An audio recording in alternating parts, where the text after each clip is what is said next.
ময়দানে নামাজ শেষ করার পরে ওরে ধাক্কা মাইরা মাটিতে ফালাইয়া দিছে।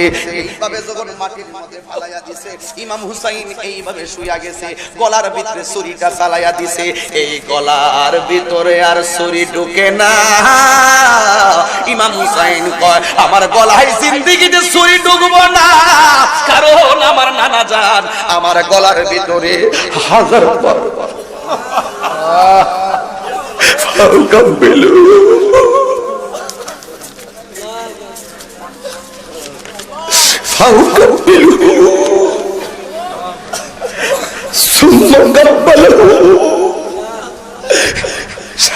শৈলে শুধু নবীর চুমার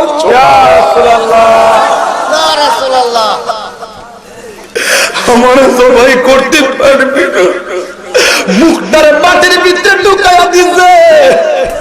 ইমাম হুসাইনকে আমার মুখটার মাটির ভিতরে ঢুকাইস না, আমার চেহারাটারে আমার নানার রওজার দিকে ফিরাইয়া দে।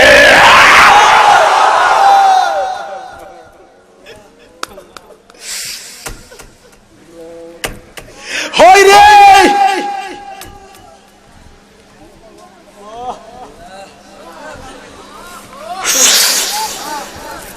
ওই সময় আকাশের ফেরেশতারা না জানি কি করছে। হাই রে ওই আমার লাখের মানুষ ইমাম হুসাইনের গলায় ছুরি চালা আর চেহারাটারে নবী রওজার দিকে ফিরাইয়া দিছে। ওই দিক দিয়া গুরার শরীরটার ভিতরে শুধুমাত্র তীরের আঘাতে ছিন্ন ভিন্ন কইরা বালাইছে। ইসলামিক এইচডি মিডিয়া, সুন্নিয়তের সত্যবাণী।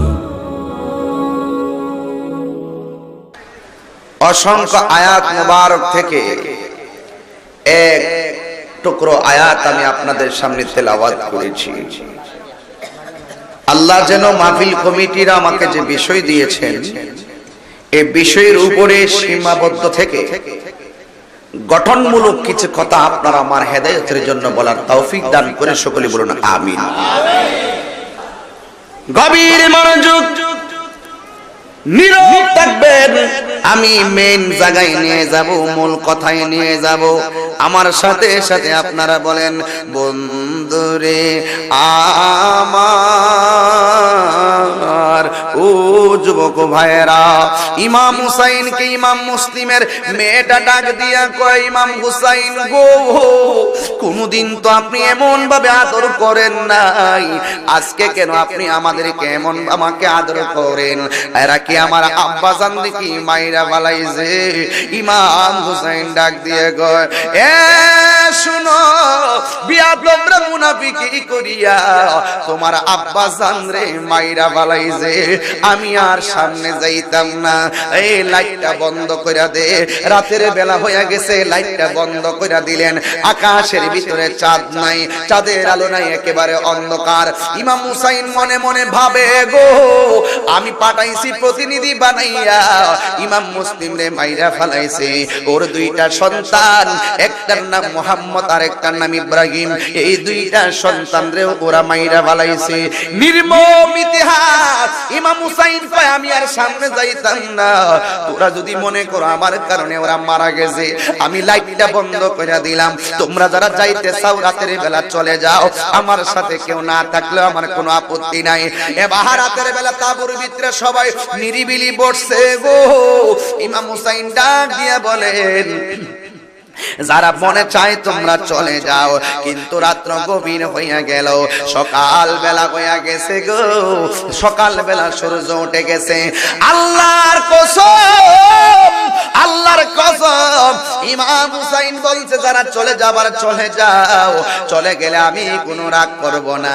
কিন্তু সকাল বেলা দেখে একটা মানুষও ইমাম হুসাইন রে ফালাইয়া পলায়ন করে না। এবার ইমাম হুসাইন ডাক দিয়া কয়, তোমরা গেলা না কেন গো? ওই সাথের সহযোগীরা ডাক দিয়া বলেন, হকের জন্য আমাদেরও যদি প্রয়োজন হয়, হকের জন্য, সত্যের জন্য আমাদের জীবনটা আমরা দিয়ে দিতে প্রস্তুত। কথা কোন ঠিক কিনা? এবার ইমাম হুসাইন ডাক দিয়ে দিয়ে কই শহর বানু, যেহেতু আমরা এখানে এসেছি, সামনে অনেকগুলা মানুষ দেখা যায়, খেজুরের ডালার মধ্যে কূপ দাও। খেজুরের ডালার মধ্যে কূপ দিলেন, যেই মাত্র খেজুরের ডালায় কূপ দিলেন, ইমাম হুসাইন বলেন, ও শহর বানু কাটছনি গো? কয় জি কাটছি। কয় কি দেখেছো? ও স্বামী, খেজুরের ডালের মধ্যে যখন কূপ দিয়েছি, আমি দেখলাম খেজুরের ডালের ভিতরে মানুষের মতন তাজা রক্ত দেখা যায়। ইমাম হুসাইন ডাক দিয়া বলে, শহর বানু, ও শহর বানু গো, আর বোঝার বাকি নাই। আমার নানা জানা আমারে কইছিল, যেই জায়গায় গেলে গোড়ার পাও মাটিতে ডাববো, যেই জায়গায় আঘাত করলে গাছের ডাল থেকে রক্ত ঝরবো, এই জায়গাটাই হলো আমার শাহাদতের সেন্টার। শহর বানু ডাক দিয়ে কে, স্বামী দেখেন না ওরা কেমনে আসতেছে। ইমাম হুসাইন ডাক দিয়া বলে, ও শহর বানু, তুমি তাঁবুর ভিতরে যাও, তোমার উপরে নামাজ যেমন ফরজ, তোমার উপরে পর্দাও তেমন ফরজ। কথা কোন ঠিক কিনা? এ বাময়ের মা, আহলে বায়াতের বয়ান, কারবালার বয়ান শুধু ঘটনা নয়, কারবালার ঘটনার ভিতরে পর্দার শিক্ষা আছে না নাই? আমার নবী, আপনার নবী বলেন, দায়ুস কোনদিন জান্নাতে যাবে না। সূরা নূরের 30-31 নম্বর আয়াত বলেছেন, তোমার চোখকে সংযত রাখো, তোমার বুকের উপরে কাপড় রাখো, তোমার মাথায় কাপড় রাখো, আর তোমার সৌন্দর্য ঢেকে রাখো, আর তুমি ইজ্জতের হেফাজত করো।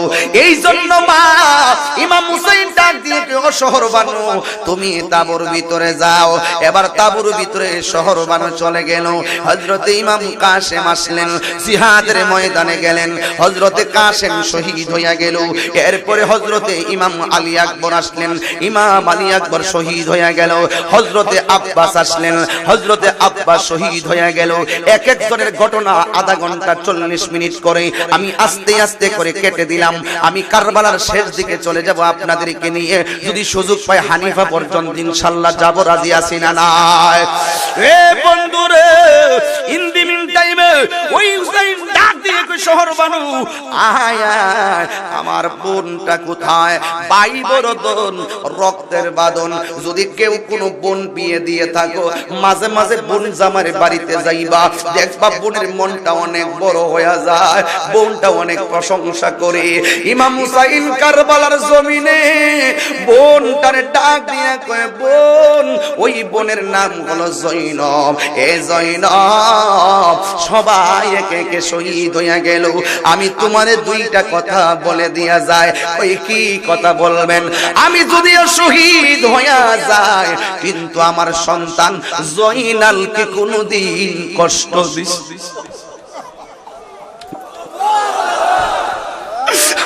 একটা কথা বলো, আমার জয়নালকে কোনোদিন কষ্ট দিস না। আর একটা কথা তোরে বইলা যায়, বোন, ও বোন বইলা যায়, আমি তো মদিনায় যাইতে পারলাম না। যদি জীবনে কোনোদিন মদিনায় যাও, অন্য কোথাও যাও না, আমার নানার রওজার কাছে যাইয়া কারবালার চিত্রের কথা খুইলা কইও। এবার ওই জৈনব চোখের পানি ফালাইয়া কান্দা দিলেন, ও ভাই এই কথা বলিয়েন না। ডাক দিয়া বলে, আমার নানার জামাটা দাও, আমার বাবার তলোয়ারটা দাও। এবার তলোয়ারটা নিয়ে যখন রওনা দিলেন, যাইতে যাইতে তিনি কারবালার জমিনে গেলেন। এবার তার চোখের মধ্যে আপনজনের রক্তের দৃশ্য, আর পেটের ভিতরে পানি নাই, শরীরের ভিতরে তীর আর তীর, 100-র উপরে তীর ঢুইকা গেল, অসংখ্য বর্ষা ঢুকে গেল, আর তলোয়ার দিয়া ছিন্ন ভিন্ন কইরা ফালাইছে, আর গুড়া থেকে ধাক্কা মাইরা মাটিতে ফালাইয়া দিছে। একটা বিয়াদব আয়েশা হুসাইনের বুকের মধ্যে লাফ দিয়া বইসা গেছে, অথচ বুকের ভিতরে তলোয়ারের আঘাতের অভাব নাই, বল্লমের আঘাতের অভাব নাই, তীরের আঘাতের অভাব নাই। এই তীরের আঘাত লইয়া নবীজির নাতি পড়ে আছে রে। এবার নবীর নাতি ডাক দিয়া বলে, ও কুফাবাসীরা, আমার বুক থেকে নাইম না, অন্য কোথাও আমার বুকের মধ্যে বস না, কারণ আমার বুকটা আমার নানার সিনা মুবারকের সঙ্গে 1000 বার ঘষা লাগছে।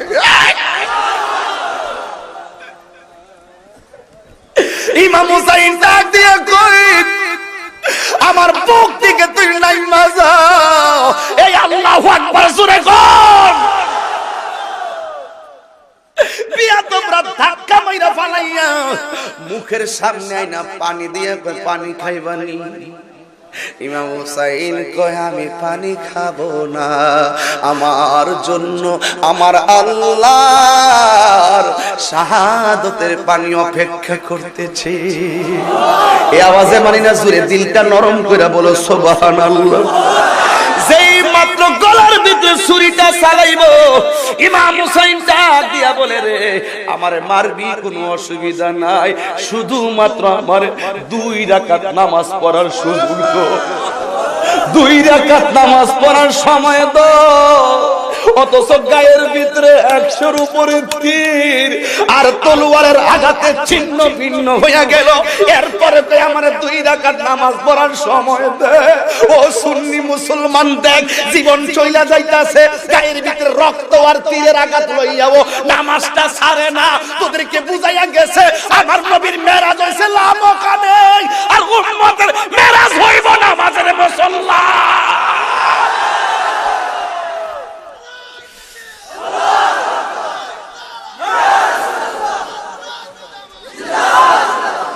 আমার 2 রাকাত নামাজ পড়ার সময় দাও। 2 রাকাত নামাজ তীর লইয়া দাঁড়ায়া গেছে। আল্লাহু আকবার। ইয়া রাসূলুল্লাহ। না জানি নামাজের ভিতরে কি মুরাকাবাটা করছে, না জানি নামাজের ভিতরে কি ফয়সালাটা করছে রে। এবার এক বেয়াদব ডাক দিয়ে কই হুসাইন, তুমি তো সারা জীবন নামাজ পড়ছো বড় লম্বা কইরা, আজকের নামাজটা কেন তুমি এত শর্ট কইরা পড়ছো? ইমাম হুসাইন কয় আজকের নামাজটা যদি আমি লম্বা কইরা পড়ি তাইলে তোরা বলবি আমি মরণের ভয়ে নামাজটারে লম্বা করেছি। ওরে নবীর প্রেমিকেরা দিশাহারা মরণের ভয় করে প্রেম তো। এই বাবা, এই বাবা, এই বাবা, প্রেম শিখো, প্রেম শিখো। আরে প্রেম তো তাইলে একটু হাত তুলা বলেন, হাত তুলা স্বীকার দেন। নবীর প্রেমিকেরা দিশাহারা মরণের ভয়। হুসাইন আর প্রেম তো আয় হায়, হাত নামায়েন না বাবা, কষ্ট করেন, কষ্ট করেন। ইমাম হুসাইনের শরীর এখন তীর তীর, এই জন্য বলেন আরে প্রেম করেছে আয়ব নবী, আরে তার প্রেমে রহিমা বিবি গো, প্রেম করেছে আয়ব নবী তার প্রেমে রহিমা। ওরে 18 সায়ান কি রাখাইল তব প্রেম তো ছাড়ে না, প্রেম তো বলেন না, বলেন আব্বা। নবীর প্রেমী ও দিশাহারা মরণের ভয় প্রেম তো। হায়রে প্রেম করেছে ইব্রাহিম নবী নমরুদের আগুনে ফেলে গাও। ওরে আগুন হইল ফুল বাগিচা পশম নবীর প্রেম তো। আর নবীর প্রেমিক আল্লাহ দিশাহারা মরণের ভয় প্রেম একটা জবান হাত নামান নীরব হয়ে যান। কারবালার ঘটনা শুনলে তো আপনার গায়ে তীর লাগে না। যার ময়দানে যার শরীরে তীর ছিল সে বুঝে ময়দানটা কত কঠিন ছিল। কথা বলেন না ঠিক কিনা? এই জন্য বন্ধু এই ওয়াজ শুনলে আপনাদের মনে কষ্ট লাগবে না, ব্যথা লাগবে না, কিন্তু অন্তরটা নরম করে দেন। খোদার কসম করে বলি, হুসাইনের মহব্বতে আর আল্লাহর প্রেমে যদি এক ফোঁটা চোখের পানি ফালাও, আমার আল্লাহ এই ফোঁটার উসিলায় জীবনের গুনাহ মাফ করতে পারে কি পারে না? এবার ইমাম হুসাইন যুদ্ধের ময়দানে নামাজ শেষ করার পরে ওরে ধাক্কা মাইরা মাটিতে ফালাইয়া দিছে। এইভাবে যখন মাটির মধ্যে ফালাইয়া দিছে, ইমাম হুসাইন এইভাবে শুইয়া গেছে, গলার ভিতরে ছুরিটা চালাইয়া দিছে। এই গলার ভিতরে আর ছুরি ঢুকে না। ইমাম হুসাইন কয়, আমার গলায় জিন্দেগিতে ছুরি ঢুকবো না, কারণ আমার নানা জান আমার গলার ভিতরে হাজার বার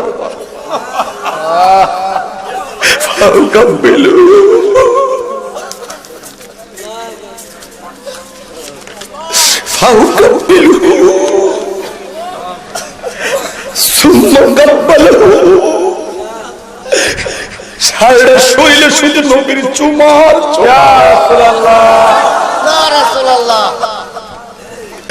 আমার সবাই করতে পারবে না। মুখটার মাটির ভিতরে ঢুকাইয়া দিছে। ইমাম হুসাইনকে আমার মুখটার মাটির ভিতরে ঢুকাইস না, আমার চেহারাটারে আমার নানার রওজার দিকে ফিরাইয়া দে।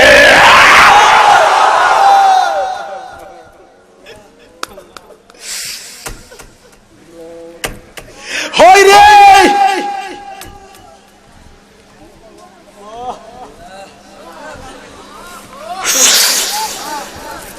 ওই সময় আকাশের ফেরেশতারা না জানি কি করছে। হাই রে ওই আমার লাখের মানুষ ইমাম হুসাইনের গলায় ছুরি চালা আর চেহারাটারে নবী রওজার দিকে ফিরাইয়া দিছে। ওই দিক দিয়া গুরার শরীরটার ভিতরে শুধুমাত্র তীরের আঘাতে ছিন্ন ভিন্ন কইরা বালাইছে। হুসাইনের ছুরি চালাইবো, গোরাটা দৌড়াইয়া বাড়িতে গেছে। সখিনা ডাক দিয়া কয়, ফুফু আম্মা গো, ও ফুফু আম্মা, আমার আব্বার সারা তো কোনোদিন ঘোরা আসে নাই, আজকে দিয়ে আব্বার ঘোরা আইল। আমার আব্বা যাউরে দুলদুল কয়রে খবর, আমার মাইজেলে মোর কান্দে না। হাই রে মাইজে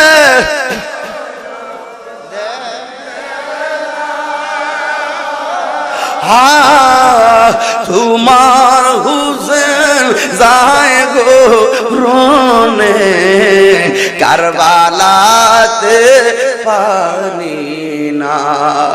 এই কথা বলার পরে সখিনা কারবালার ময়দানে একটা দৌড় মারছে, ওই জৈনব একটা দৌড় মারছে। ভাই বড়তন রক্তের বাঁধন, ওই দিক দিয়ে হুসাইনের গলায় ছুরিটা চালাইবো।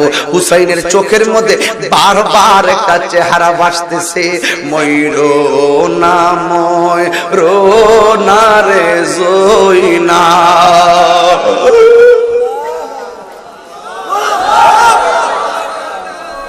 আরে তুমি জয়নাল ময়ূর না, হাই রে তুমি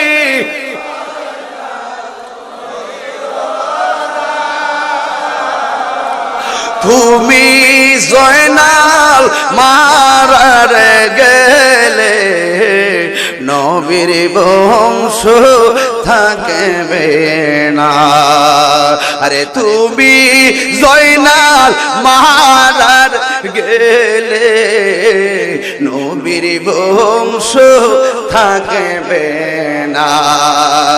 রে মহরমের রিখে কে গটাইলেন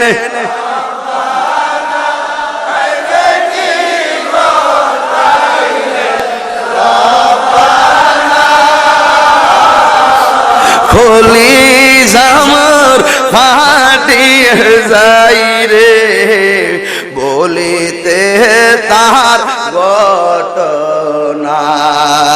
হাসান শহীদ জহরেতে, হুসেন শহীদ কার হায় রে,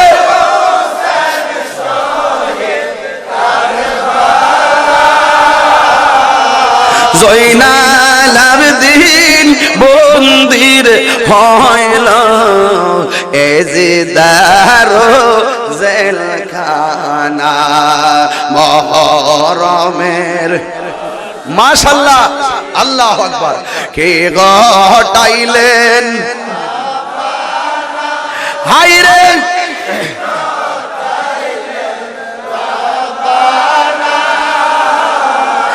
আকলি জামন ফাটিয়া যাই রে, বলিতে তা ঘটনা।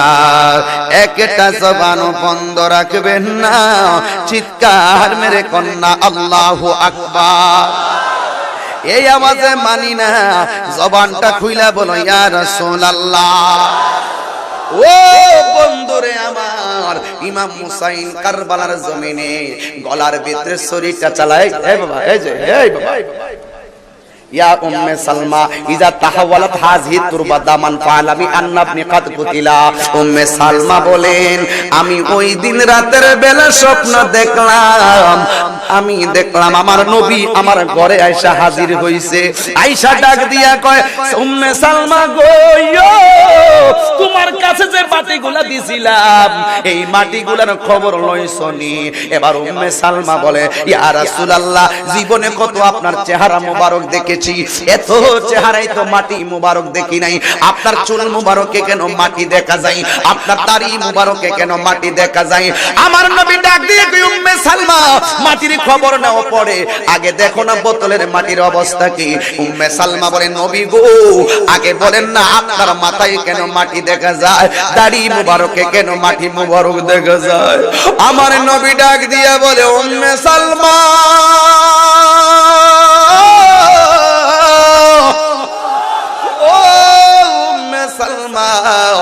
আমি যখন মদিনায় আমার নাতিরে যখন কারবালার জমিনে শুয়ায়া দিছি গো, আর আমার নাতি যখন আমারে নানা গো কয়া ডাকটা মেরেছে, আমি আর মদিনায় থাকতে পারি নাই।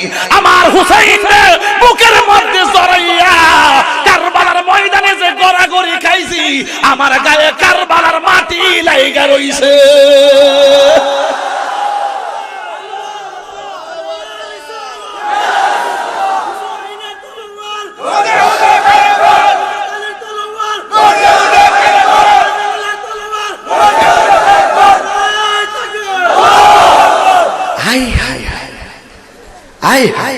উম্মে সালমা আশ্চর্য হয়ে গেলেন। আর এই দিক দিয়ে সখিনা আর জৈনব দৌড়ায় কারবালায় মাঠে গেছে, যাইয়া তো হুসাইনের লাশ পায় না। হঠাৎ করে ইমাম হযরত জৈনব একটা দেহের মধ্যে ধইরা কান্না শুরু করছে। সখিনা ডাক দিয়ে কই, ফুফু আম্মা, আসছো আব্বার লাশ খুঁজতা, কার লাশ দিয়ে কান্দাছো? জৈনবে ডাক দিয়ে কই, সখিনা, তোর আব্বার লাশ দিয়ে কান্দিছি।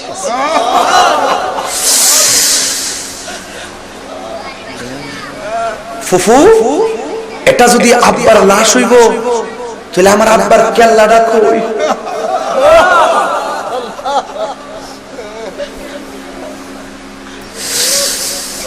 আমার আব্বার কল্লাটা কই? আচ্ছা কোন তো, আপনার আব্বারে যদি গলা কাটা অবস্থায় রাস্তায় পান কেমন লাগবে? সখিনা ডাক দিকে, ফুফু, আমি যদি আব্বার কল্লা হারায় সুখে কাঁদি, তাহলে মদিনার নবী কষ্ট পাইব। আমার শুধুমাত্র আব্বার কেল্লাটা কিছুক্ষণের জন্য আইনা দেন, দুইটা স্বপ্ন পূরণ করব। কি স্বপ্ন? আমার বাবা আসার সময় আমার কপালে একটা চুমা দিয়ে আসছিল, আমি আমার আব্বার ঠোঁটের মধ্যে একটা চুমা দিয়ে দিই। আব্বা চুমা দেওয়ার সময় আমার আঙ্গুল দিয়ে দাড়িগুলো খিলাল করছিল। আমার আব্বার কল্লাটা আইনা দেন, আমি শেষবারের মতো আব্বার দাড়িটি খিলেল করে দিব।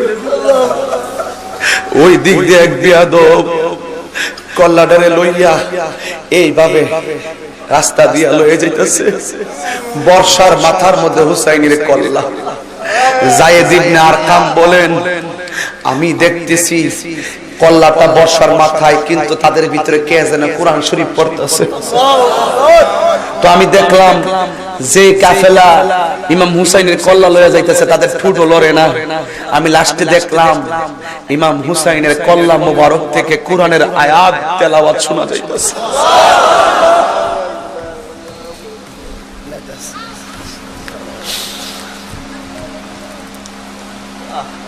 এবার কল্লাটারে নিতে নিতে নিতে নিতে নিতে নিতে একটা রুমের ভিতরে নিয়ে ঢুকাইছে। রুমে ঢুকানোর পরে এবার ওরা শুনতেছে ওই একজন লোক গোয়েন্দা ঢুকছে, ইমাম হুসাইনের পক্ষে একটা গোয়েন্দা ঢুকছে যে কল্লাটা ওরা কোথায় নিয়ে যায় আমি একটু দেখব। কিন্তু গোয়েন্দা বলেন, আমি দেখলাম একটা ঘরে নিয়ে পাথরের উপরে ইমাম হুসাইনের কল্লাটা রাখছে। যেই মাত্র রাখছে আমি দেখলাম হুসাইনের দুইটা ঠোঁট লড়তেছে। এই আওয়াজে মানি না, জোরে বলেন সুবহানাল্লাহ।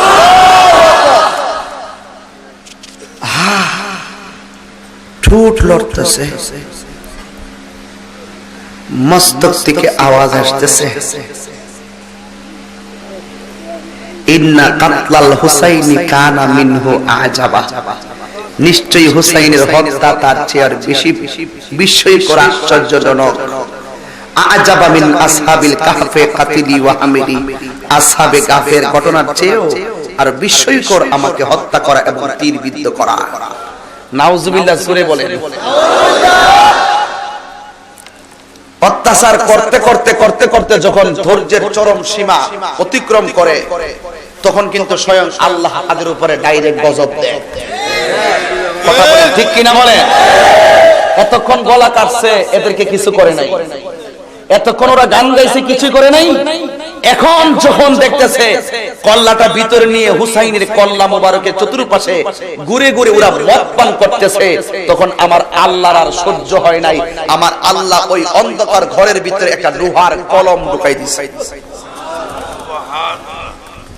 কি ঢুকাইছে? লোহার কলম।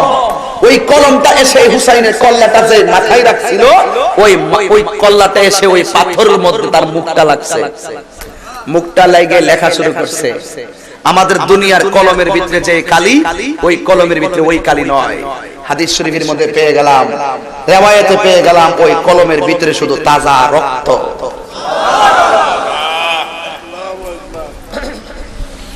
ওই কলম এসে লিখতেছে, আতারজু উম্মাতুন কাতালাত হুসাইনান শাফাআতা জাদ্দিহি ইয়াউমাল হিসাব।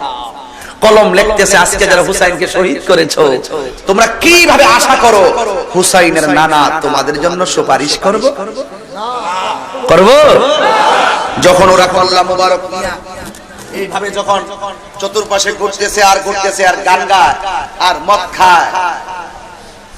এই মদ আমরা এলাকাতে আছে কিনা? এই পোলাপান আছে কিনা? মদ কি চলবে না, বন্ধ হবে? এতক্ষণ গজব আসে নাই, মদ শুরু করছে আর নেশা শুরু করছে, তখন গজব ডাইরেক্ট নাজিল হয়ে গেছে। এই যুবক, আজকে হাজার হাজার যুবক আমাকে ওই দিন প্রশ্ন করেছিল মিডিয়ায়, আমার ওয়াজে এত যুবক কেন? আমি বলেছিলাম আমি তো যুবক, তাই আমার মাহফিলে বেশি যুবক। বন্ধুত্ব মিলাইয়া বন্ধুত্ব করতে হয়, ঠিক কিনা বলেন? আর আমাদেরকে পরিচালনা করার জন্য এই মুরব্বীগণ, কথা বলেন ঠিক কিনা? আজকের যুবক আগামী দিনের ভবিষ্যৎ। এই যুবক আজকে যেইভাবে মনোযোগ দিয়ে বসেছো, আমি বিদায় বেলায় শুধু একটা কথাই বলবো, আওয়াজ করে বলো, মদ কি চলবে না, বন্ধ হবে? গাঁজা কি চলবে না, বন্ধ হবে?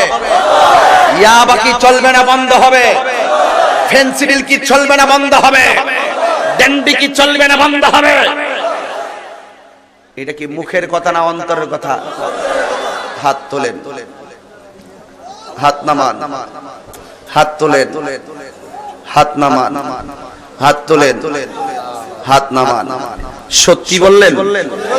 আমার জীবনে এখানে থানার প্রশাসনের ভাইরা আছেন, এসপি মহোদয়, ডিসি মহোদয়, ওসি মহোদয় সবাই আজকে জানেন এই মাহফিলটা হচ্ছে। কিন্তু আমি আপনাদের কাছে একটি কথা বলবো, আমার জীবনে আমি দেখেছি যতটা ছেলে নেশা করে, একটা ছেলেও তার মা বাবার সাথে ভালো ব্যবহার করে না।